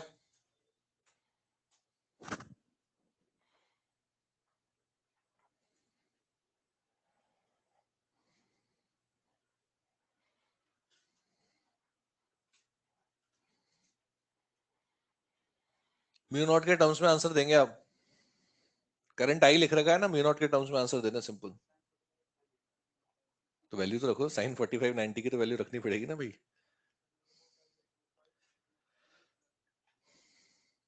गुड। इसमें एक चीज और मिसिंग है, जल्दी देखो क्या है वो, फिर भी देखो।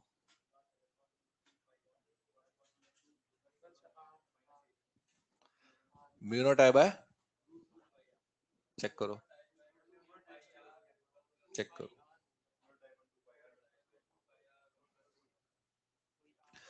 Mu not I by 2 pi R 1 plus root 2, ठीक है ना? वैसे मैंने आपको जितने टाइम का वादा किया था उससे ज्यादा दे चुका हूँ, वैसे आप लोगों ने कर लिया है, बहुत अच्छी बात है। देखिए, दो दो दो चीजें, क्वेश्चन सही करना और समय पे करना,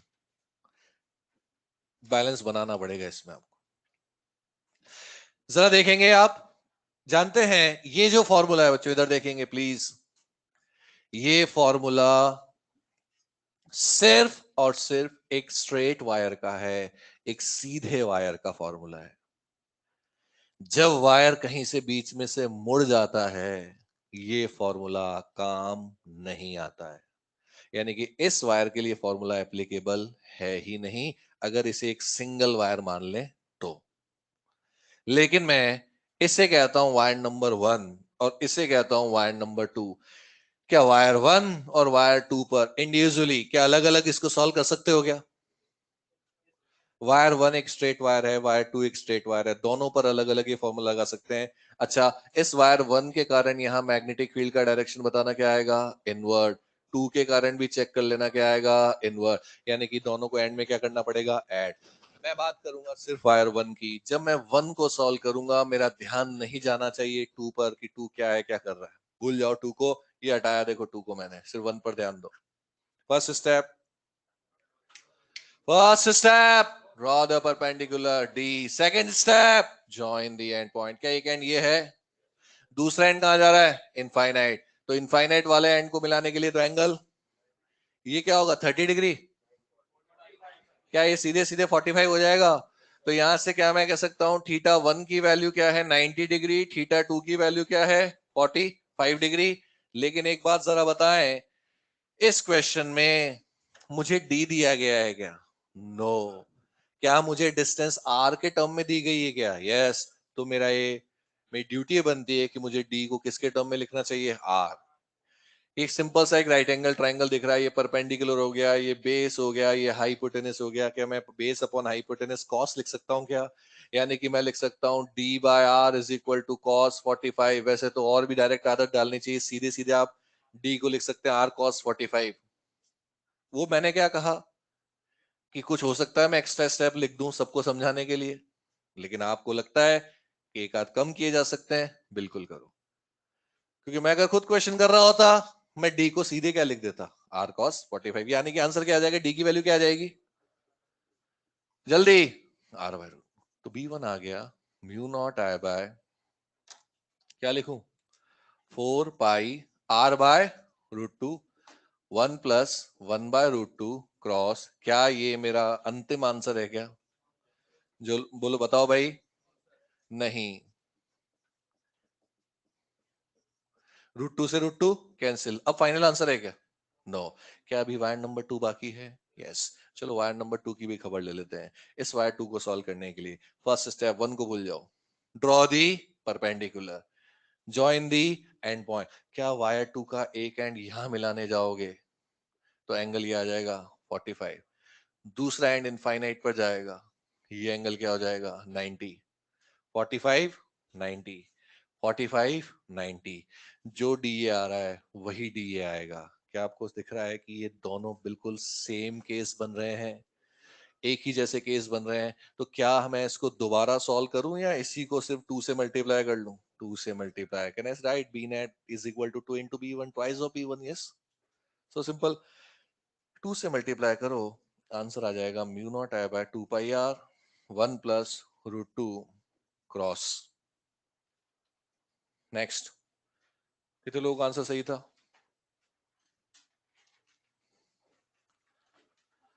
नेक्स्ट लिखेंगे आप फिक्स्ड। फिक्स्ड। नेक्स्ट केस है फिक्स्ड सेमी इनफाइनाइट वायर।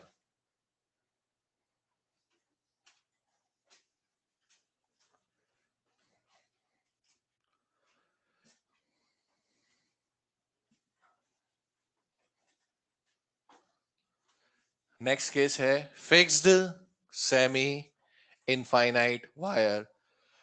फिर वही बात, ये फिक्स्ड वाली टर्म भी कोई स्टैंडर्ड टर्म नहीं है, ये आपके और मेरे बीच की बात है और हमारे बीच में ही रहनी चाहिए। जो केस मैं आपको बताने जा रहा हूं, जिस नाम को लेकर मैं पढ़ा रहा हूं, हो सकता है इसी चीज को कहीं और पढ़ाया जाता हो तो किसी और नाम से पढ़ाते हो, कोई फर्क नहीं पड़ता। ठीक है ना? हम आपस में किसको क्या कह रहे हैं ये इंपॉर्टेंट है। Fixed semi infinite. इसमें सेमी इनफाइनाइट का तो मतलब जानते हैं ना आप? सेमी इनफाइनाइट का मतलब क्या है? Very good. एक एंड कहां जा रहा है? इनफाइनाइट। और एक एंड यहां पर है, इसका क्या नाम है? अभी इसका नाम है सेमी इनफाइनाइट। और जो फिक्स कह देने का मतलब सिर्फ इतना सा है कि इस बार पॉइंट जो है वो एक एंड के जस्ट सामने, point is just in front of one and. आज के बाद इस क्लासरूम में कभी कभी ऐसा भी हो सकता है कि मैंने डायग्राम भी पूरा ना बनाया हो और मैं आपसे सीधे कह दूंगा कि देखो बच्चों ये फिक्स्ड वाला केस है, आपको समझ जाना है कि एक एंड के जस्ट सामने है, इसकी जरूरत पड़ेगी। क्योंकि जब हम स्पीड से क्वेश्चन सॉल्व करेंगे हम डायरेक्ट भी आंसर लिखा करेंगे कई बार। क्या मेरी बात समझ में आ गई? फिक्स का मतलब एक एंड के जस्ट सामने। क्या ये आपको एग्जाम में लिखा हो मिलेगा क्या? नो, एग्जाम में आपको पहचानना है। फर्स्ट स्टेप बोले draw the perpendicular, second join the and point. क्या एक एंड खुद यही है क्या? ये एंगल 0, ये एंगल 90, तो थीटा 1 की वैल्यू क्या आ गई 90 एंड थीटा 2 की वैल्यू क्या आ गई 0। क्या मैं लिख सकता हूं mu naught I by 4 pi D? बोलिए, अब जरा सुनना। एक दोनों तरफ से इनफाइनाइट वायर का आंसर क्या आ रहा था भाई? Mu naught I by 2 pi D. अगर इसको जस्ट हाफ कर दूं, आंसर क्या आ रहा है? Mu not I by 4 pi D. कोई लॉजिक नहीं, याद कर लो बस, इस तरह से याद रह जाता, कोई और नहीं है। अब जरा सुनना जो इंपॉर्टेंट बात है। एग्जाम में अगर एक स्ट्रेट वायर से क्वेश्चन आया, सिर्फ एक स्ट्रेट वायर से, तो 90% चांस है वो लॉन्ग वायर होगा और उसका आंसर ये होगा। और अगर एग्जाम में एक स्ट्रेट वायर और आर्क के कॉम्बिनेशन से कोई क्वेश्चन बना, आर्क और स्ट्रेट वायर, फिर 90% चांस है वो ये वाला केस होगा, ये वाला। उस दिन हम ना ये लिखेंगे ना ये लिखेंगे, सीधे आंसर लिखेंगे। जैसे मैं आपको बता रहा हूं एक हिंट के तौर पर कि जैसे मान लो ये वायर आ रहा है यहां से, ये इस तरह से घुमा और फिर आगे निकल लिया, ये सेंटर है, ये आर रेडियस है, ठीक है, इनफाइनाइट से आ रहा है। 1 2 3, तीन भागों में इसको विभाजित कर लिया हमने। आप मुझे बताओ इस थर्ड वाले के कारण यहाँ क्या आएगा? 0। फिनिश। अब बात करो वायर 1 की। वायर 1 कहां से आ रहा है भाई? इनफाइनाइट। क्या इसके एक एंड के जस्ट सामने पॉइंट है क्या? इसका आंसर नहीं, इसका नाम क्या है? Fixed semi infinite. अब आंसर क्या होगा? Mu not I by 4 pi R. फिर उस दिन हम डायरेक्ट डी या आर जो भी है वो हम डायरेक्ट लिखा करेंगे। तो नेक्स्ट लेक्चर में आपको ऐसे क्वेश्चंस इनकाउंटर को करोगे आप, इनसे आपको ऐसे क्वेश्चंस होंगे तो सीधे लिखने की आदत डालेंगे। अच्छा अगर ये यहाँ नहीं जा रहा होता, यहाँ चला जाता, क्या ये भी फिक्स सेमी इनफाइनाइट हो जाता? इसको भी सॉल्व कर लेते। लिखो, इसको एक क्वेश्चन सॉल्व करेंगे।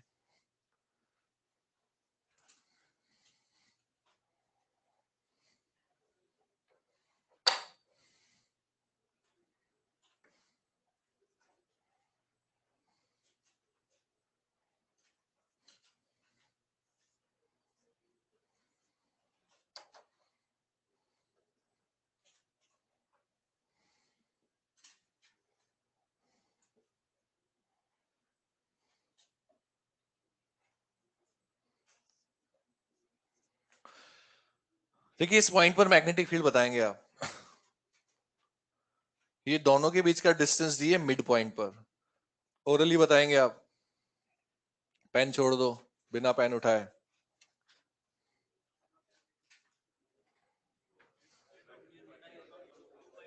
टू पाई डी या पाई डी?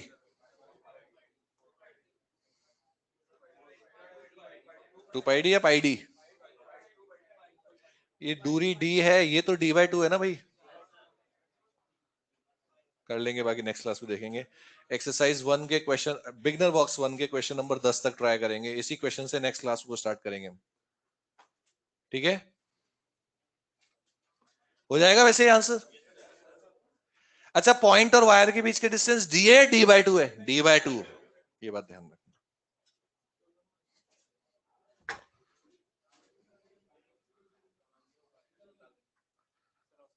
नमस्कार इंद्र जी।